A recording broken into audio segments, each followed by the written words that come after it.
those 4 seconds back, though I know that's important. There you go. I got it. Okay, great. I'd like to introduce Shani's going to talk about cyberloafing. Thank you. Oh, here's the thing. Here's the thing. Just click on that.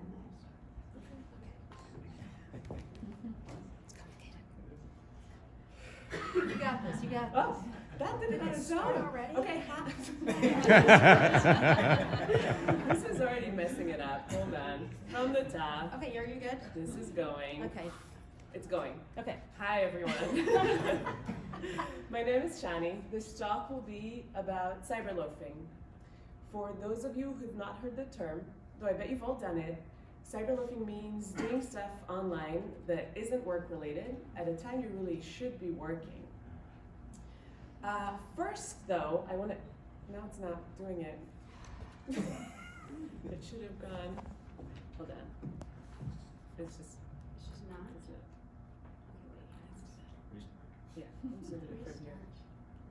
From current slide? Okay, I'll click, you go. I don't think that's how that works. No? But I think I can do it. Okay.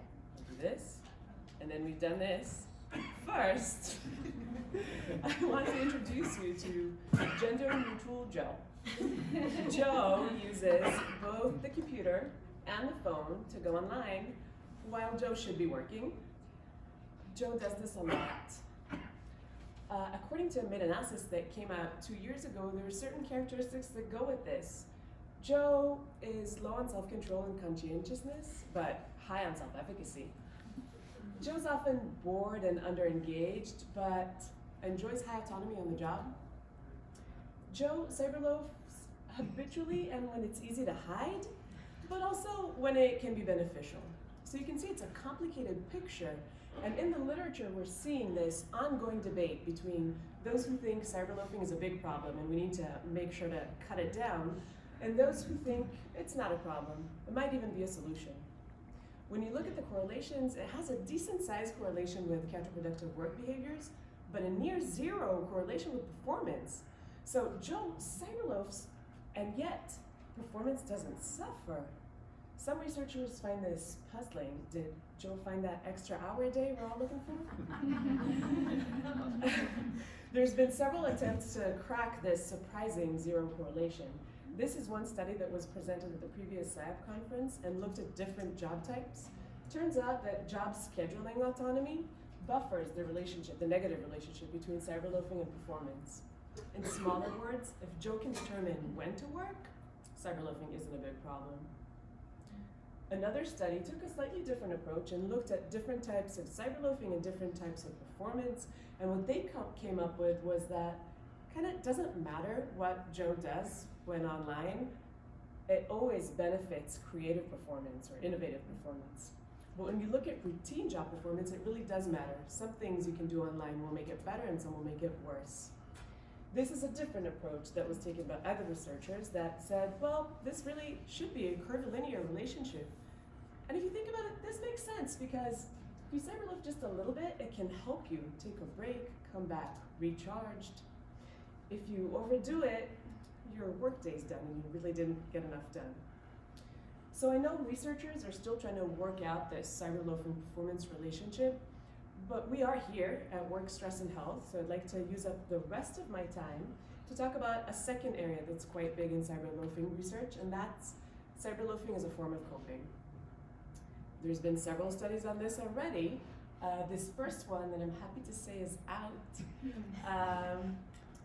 looked at cyberloafing as a buffering mechanism, and it did buffer the negative effects of various kinds of aggression on job satisfaction and turnover intentions. Now, another study that hasn't been published or presented anywhere replicated that result, also found that the effect was stronger if Joe was younger.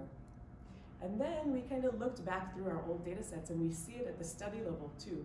If we have something like a SONA sample, it comes out, and if not, not so much.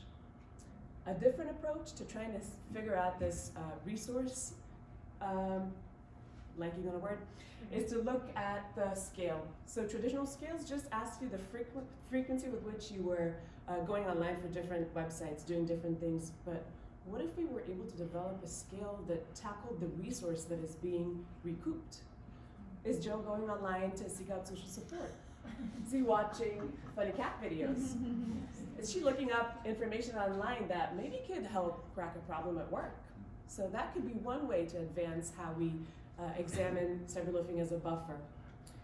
Another is to take a more multi-level or within-person approach. So we've established Joe cyberloafs a lot, but there's probably days or even instances within the day where Joe would cyberloaf more or less. Maybe we could take that approach to see if we could crack some previously discussed problems, such as that zero correlation between cyberloafing and performance. So I told you it was zero. What I didn't tell you is that it varied a lot. Made analytically, it's zero, but sometimes it's negative, sometimes it's positive. This is at the study level. When we start thinking about it at the person level or even within the day, what happens? Let's tell a story. Joe has a good day. Joe is getting all the tasks done, makes good time, and now deserves a break. Joe goes online, does some things that needs doing, and then I'm describing a positive relationship between performance and cyberloafing. But then Joe looks up at the clock and 2 hours have passed and is like way down Facebook, but not much work has gotten done. And what I've just described, at least in terms of Joe's self-rated performance, is a negative correlation or negative relationship between cyberloafing and performance. So I hope I've convinced you that looking at specific timing and at the within-person level can help us maybe figure out these opposite directions of the relationship. And if you think about performance or underperforming as a source of stress, that really helps make the point that the same thing, cyberloafing, can be a source of stress or a remedy for it. So to tie everything up, we've talked about cyberloafing as possibly a great resource, a way to take a break and come back recharged, but also as something that could develop into a bad habit and really hurt what you do on the job. I want to thank you for your time. The last 15 seconds are for you to go up on Facebook.